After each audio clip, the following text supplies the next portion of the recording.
Welcome to the Real News Network. I'm Anton Warrenchuk in Baltimore. Over 100,000 Gazans who live near the border with Israel were warned to leave their homes as Israeli officials continue to hint towards a ground invasion of the Gaza Strip. The news comes as at least 77 Palestinians have been killed since Tuesday, most of them civilians. Joining us now to give their analysis on the situation is Abunimah and Max Blumenthal. Abunimah is the co-founder and executive director of the Electronic Intifada and the author of the new book, The Battle for Justice in Palestine. Max Blumenthal, who's also joining us, is an award-winning journalist and best-selling author. His latest book is Goliath, Life and Loathing in Greater Israel. Thank you both for joining us. Thank you. Good to be with you. So Max, let's start with you. Let's get your response to recent news that 100,000 Gazans have been warned to leave their homes. Do you think that a ground invasion is imminent?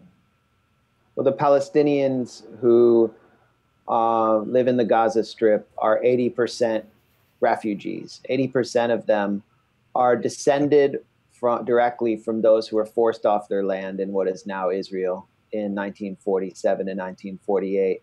And now they're being told to leave again, and they have nowhere to go. There are no bomb shelters in the Gaza Strip. There is nowhere for these refugees to flee. And the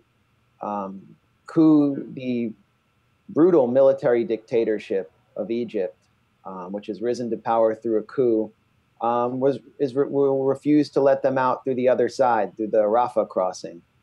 So this is another humanitarian catastrophe, which Israel seems to cause every 2 years or so within the Gaza Strip. I have heard a lot of rumblings about a military invasion, that it would be a limited incursion of 10,000 ground troops or so.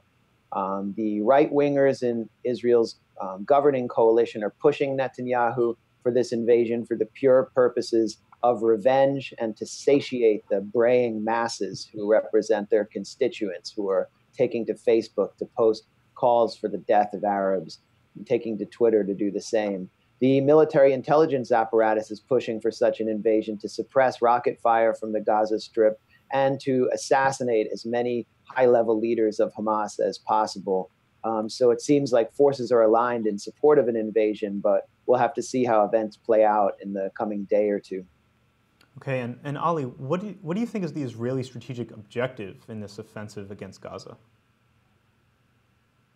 Well, I think Max is right that it's revenge, and it's largely revenge and an effort to satiate, for political reasons, the bloodlust among the Israeli public, which has reached unbelievable proportions. We see human rights organizations warning that the levels of incitement from Palestinian leaders, the levels of incitement from Israeli leaders calling for violence have reached unprecedented proportions.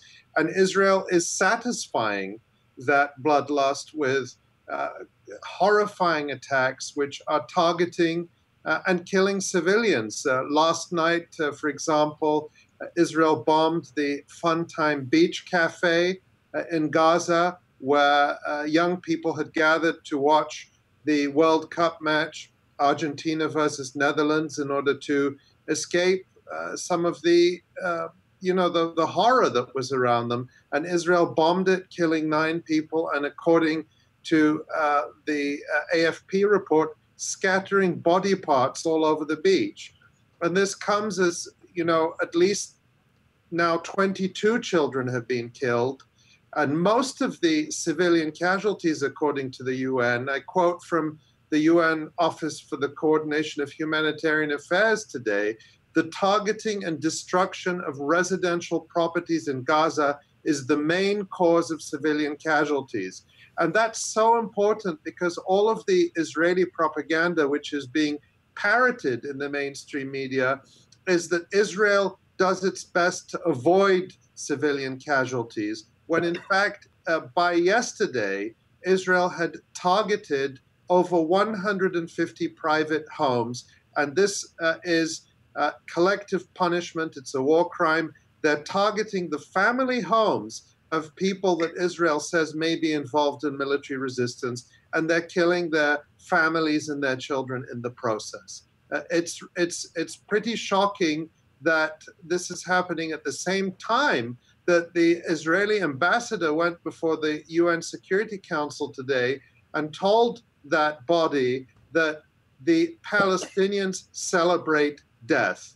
Nobody is celebrating the deaths of all of these innocent people except for the Israeli government ministers that are ordering these crimes and the mobs in the streets of Jerusalem and Tel Aviv chanting death to the Arabs. Okay, and Max, the pretext for this offensive, though not really much mentioned now, is the murder of the 3 Israeli teenagers, and Israel's claims that Hamas was responsible. And we also know now that the gag order that was originally issued regarding the deaths of the Israeli teenagers was made when the Israeli officials were making public statements that implied that they did not know that the Israeli teenagers in fact were dead. So let's start from this gag order and trace how did we get to this offensive against the Gaza Strip from the gag order. I'll try to keep it brief. It's difficult to do so.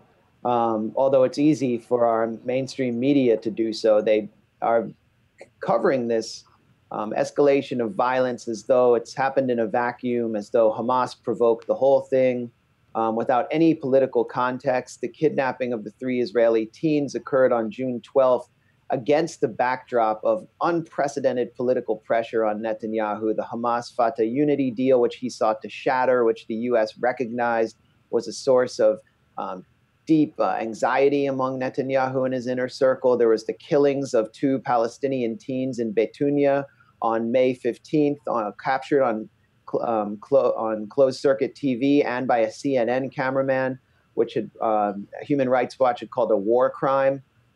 More political pressure. Netanyahu wanted to reframe the discussion, so the 3 Israeli teens were kidnapped. A recorded call indicated with gunshots heard on the recorded call to the police by the teens that they had been killed right away. The Israeli government and police knew who the 2 suspects were, 2 characters with affiliation to a rogue Hamas cell, indicating that Hamas had no knowledge of the kidnapping and that it contravened their political goals and the goals of the unity agreement.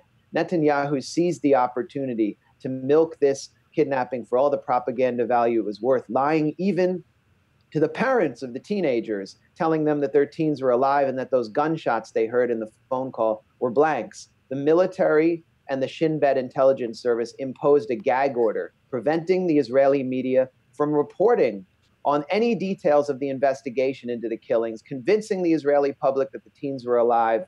And as Israeli troops rampaged through the West Bank, raiding over 15,000 Palestinian homes, arresting over 560 Palestinians without charges, killing 6 Palestinians, Israelis believed that they were on a rescue mission, while Netanyahu and his diplomatic corps deployed a propaganda campaign to bring back our boys, even while they knew that those boys were dead. They set the Israeli public up for this orgy of revenge. When the bodies were found, Jewish Israelis reacted with extreme shock. Mobs poured out into Jerusalem with young men chanting death to Arabs. A group of young men apparently met at one of these spontaneous racist rallies in Jerusalem and went out on a hunt in occupied East Jerusalem for young Palestinian boys to abduct. They found one, 17-year-old Mohammed Abu Khudair, burned him alive, forcing him to drink gasoline, dumping his body in the woods. And the situation deteriorated from there. Netanyahu had blamed all of Hamas, calling them human animals in an official statement and declaring vengeance for the blood of a small child Satan has not yet created. Netanyahu inspired and incited this orgy of revenge, and the official campaign of revenge, apart from the vigilante campaign, which claimed the life of Abu Khudair, is now taking place in Gaza Strip, governed by Hamas. And just another point, the 3 suspects in the killing of Mohammed Abu Khudair have been released. They are now under house arrest, and the Israeli police are claiming one had an alibi. Well, Palestinian suspects in crimes against Jewish Israelis never get to have an alibi. The Israeli government has reinstituted its policy of collective punishment and the destruction of the homes of accused Palestinian terror suspects. I don't think bulldozers will be showing up at the homes of these Israeli teens who responded to Netanyahu's call for revenge. And Ali, let's get your take on how well do you think that the mainstream press, the mainstream media, has been reporting on this conflict, on this the offensive against Gaza in the United States? Well, with a few exceptions, it's been absolutely disastrous. And one of the most egregious examples the other day, ABC News on its main evening news showed pictures of Palestinians, picking through the rubble of their destroyed homes, but told a nationwide audience that these were Israelis. So reinforcing the false narrative that, it's Palestinians who are the aggressors and Israelis who are the suffering victims.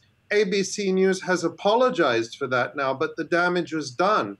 I don't know if it was deliberate or not, but it certainly shows the level of ignorance among many media makers and producers in the mainstream who wouldn't have been able to tell who is who because they have so little background and so little context. Yesterday, I heard a report from Daniel Esterin on NPR, and he began almost every sentence with the phrase "Israel says." It was like he was reading a government press release. You take the New York Times, where Jody Rudoren, the bureau chief, doesn't take anything, doesn't give readers anything unless she's first, quote unquote, confirmed it with the Israeli army. And I have to say, sadly, that progressive media have not been any better. When you look across the board at progressive media, whether it's the famous shows on MSNBC or The Nation magazine and others, this issue has been really absent, or when they've invited voices in, it's often been very, very rarely Palestinians who get to speak directly about their experience. That's really a problem. Okay, and Ali, let's also briefly talk about, you were recently filming participants at a pro-Israel rally in Los Angeles. Tell us what happened. Well, this was on Tuesday. I was in LA for a couple of days, and there was a big rally. Actually, hundreds of people turned out outside the Israeli consulate in solidarity with Palestinians and to oppose the attacks. But before I went to that rally, I went to a pro-Israel rally, which was across Wilshire Boulevard. And I was openly filming and talking to people. And just as I was being told by one of the participants, I'd asked him, how could we make all this stop? He said, the answer is to eliminate Muslims. And then he began an anti-Muslim tirade. I was in a conversation with others. There were others at that pro-Israel rally who disagreed with him, and we were talking. And then out of the blue, I was simply jumped on by LAPD officers and dragged away and threatened and handcuffed. And I was effectively removed and prevented from recording and filming and reporting. I believe that what happened is that one of the organizers of that rally saw me, saw the fact that embarrassing things were being said on camera that exposed the racism at these rallies, the anti-Palestinian hatred that is endemic, and he set the police on me. I believe that is what happened, and it was caught on video that is posted at the Electronic Intifada. Okay, and what would you say to critics that say that you put yourself in a situation where you knew that it could possibly escalate and that police did the right thing, preventing you from entering a situation in which you might have been attacked? Well, the only escalation was by the police, because anyone who watches the video can see that even though I was being told some pretty racist things, it was a totally calm conversation. I was having a back and forth with participants at that rally. They knew I was filming them. I was doing it openly. You can see me in one of the videos that was taken by someone else. I'm holding the camera up like this. There's no mistaking what's going on. The only escalation is when the LAPD assaulted, battered, and handcuffed me. Can I interject something? Of course, I'm fairly well known for filming at these kind of rallies of pro-Israel partisans in New York City. You can see my videos on YouTube. I go with a camera and a microphone and I ask them what they think. And I have never had any problem with police, interfering with my right to film and conduct journalism, which is exactly what Ali was doing in a very polite manner. And so, to me, it indicates to me that Ali was profiled. He was profiled for having olive skin, and he was asked by the cops, are you with the Palestinians? He was then informed that he was trying to fire people up when he was doing no such thing. So it was a clear act of police overreaction by an LAPD, which has been involved ever since Bill Bratton's tenure as LAPD as LAPD chief, in close coordination, training coordination with the Israeli military. And Bratton has brought that coordination back to New York City, where he has been appointed police commissioner by the supposed progressive Bill de Blasio. These relationships have had a deleterious impact on the relationship between police and communities because they're being influenced by a occupying sectarian force that views certain civilian population as endemically violent, hostile, and dangerous. Okay, Max Blumenthal and Ali Abunimah, thank you both for joining us. Thanks for having me. And thank you for joining us on the Real News Network.